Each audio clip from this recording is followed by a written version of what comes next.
Hello, it's Valentine's Day this morning, and what I've noticed the past week is that the temperatures are on the rise. And what does this mean? I'm starting to notice weeds in a lot of places that don't normally get the weeds. We're just having a lot of this new early spring growth now that the temperatures are rising a little sooner.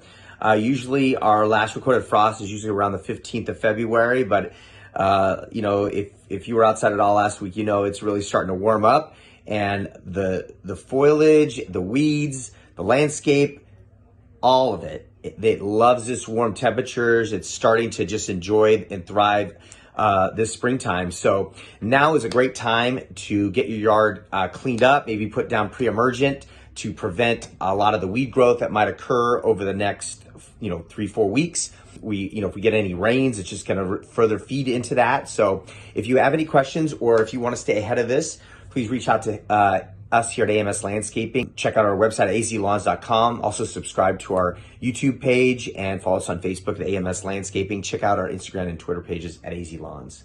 Make it a great day.